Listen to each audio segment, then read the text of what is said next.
So one of the primary movers for some greater degree of regulation on this has actually come from military commanders saying the rules aren't clear, we don't know who's supposed to be doing what, and we don't have any useful form of communication between the two groups. There's no legal obligation for contractors to stay on the battlefield, either after their contract has expired or when they're asked to do things which aren't in their contract. And in fact, when the hostilities in Iraq really started to heat up in late 2003 and early 2004, one of the things you saw was all sorts of private security companies digging in their heels and showing up really slowly, delaying, or even suspending their operations and leaving entirely. If you have regular soldiers, they're not allowed to do that. It's called mutiny, and you can have a court-martial, and you have a powerful tool to deal with it.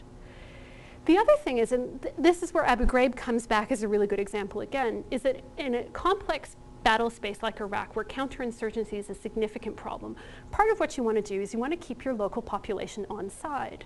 And if you have contractors who are involved in messes like that at Abu Ghraib, or engaging in unlawful shootings, or doing a number of other dodgy things, and they're not being held to account, it doesn't do a lot for your relations with the public. Moreover, you can't be guaranteed that the employee of the company is going to think as carefully about their use of force as a regular soldier is. Partly because, again, we don't know what the chain of command looks like. And some companies might be really great at making sure their employees are really well trained and well versed in the latest techniques of dealing with the public, and some might not.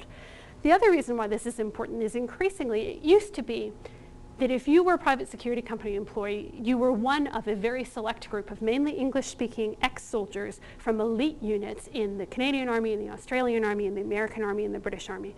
There's only a limited number of those people out there, and that pool has started to dry up. And so now we're recruiting Ugandans, Fijians, people from the former Soviet republics, people who may not actually have ever had training in counterinsurgency, who are then requiring to go out there and do it. So this provides, the use of private security companies has significant impact actually on military control and on the battlefield itself. One of the other reasons why we need regulation is transparency. One of the things which is amazing about this industry is we don't really know all that much about it. And not only do we not know all that much about it, people like me, despite our very best efforts, can't find out very much about it. There are no certain numbers on contractors. As I've said, could be 20,000, could be 60,000. 40,000 people is a pretty big difference in number. We don't know how much the industry costs. We don't know how many battle deaths there have been. In the US, contracts between the government and private security companies are not available under Freedom of Information requests, so unless one gets accidentally leaked, we don't even know what the contracts look like.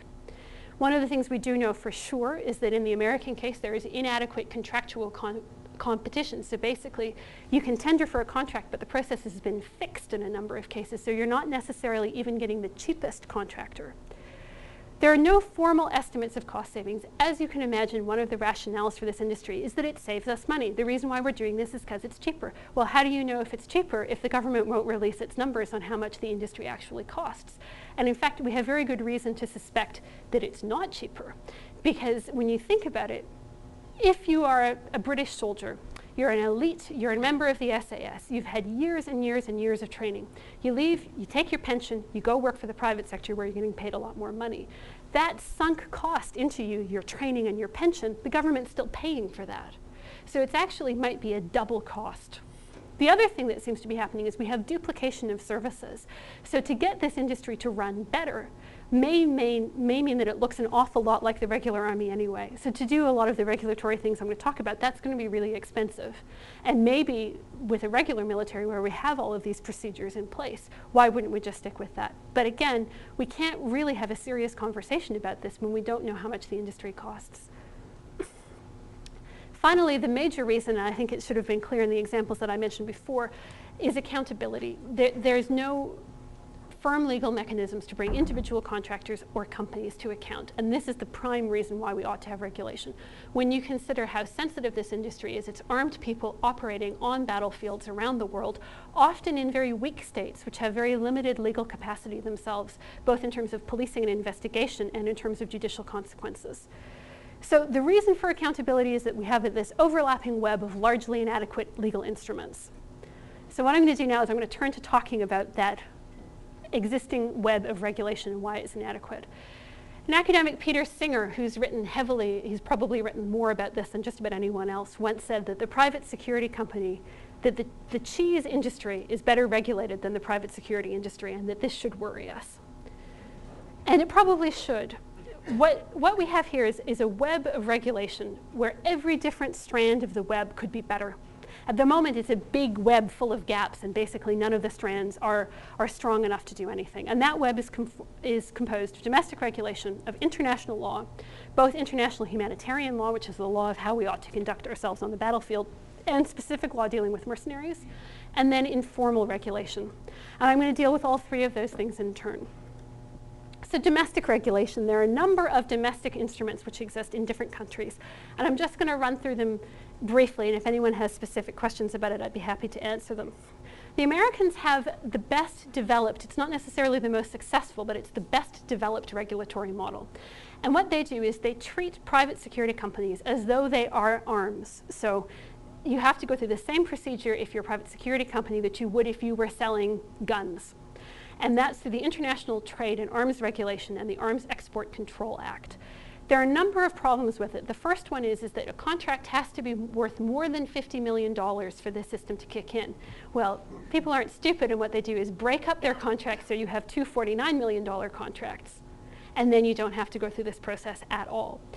There is also seriously inadequate oversight. One of the things which happened in the US is before 9/11, when Bush was first elected, they downsized the people in the department that was responsible for administering these contracts. Then we had 9/11, and there was this explosion in the number of contracts and not enough people to actually administer them.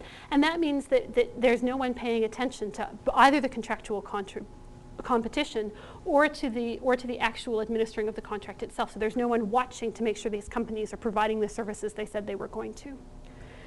There's also this enormously complicated and quite fascinating system in the US where there are all sorts of economic incentives for different agencies to trade with each other. And what that is, and we have a really great example of it again coming up with Abu Ghraib, where the contract for the people conducting the military interrogation in Abu Ghraib was actually with the Department of the Interior, which doesn't make any sense. But the reason why it was is because the Department of the Interior did a trade with the Department of Defense on who would administer the contract for cost savings purposes. But that meant that these people were technically employees of the Department of the Interior, so some of the legal instruments which could apply couldn't apply because they weren't employees of the Department of Defense. This is a loophole which is being kind of closed at the moment, but not as tightly as most commentators would like.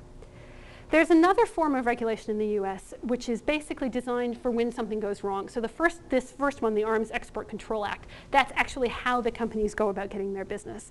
The second one, the Military Extraterritorial Jurisdiction Act, is for what happens if things go wrong. And it was devised because basically it was devised to deal with crimes committed by spouses of American service personnel when they were serving abroad. And there were a couple of cases where there were love triangles and crimes of passion, and people's husbands and wives would go around and kill people, and there was no legal mechanism to bring them to account. So we came up with the Military Extraterritorial Jurisdiction Act, or the MIJA. And it was designed to close this loophole that allowed people to kill their wives' lovers and get off scot-free. And it's been used to deal with the private security industry.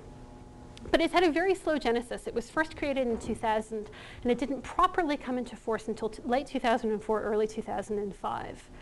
But it is also a document which is full of loopholes. It's not entirely clear to whom it applies. Does it only apply to American contractors working with the US? What if you're a Ugandan contractor? Can this rule be used to deal with you? That's not clear. It only kicks in for felony crimes, so it doesn't kick in for misdemeanors. And that might not sound like a big deal, except when we were thinking before about the complexities of, in a situation like Iraq or Afghanistan, trying to deal with the public fairly. Surely if somebody's stealing, that's a way that you're alienating the public with whom you're trying to deal better. And so the fact that it's only for felonies means that misdemeanors were going to go unprosecuted, and that's not necessarily a good thing either.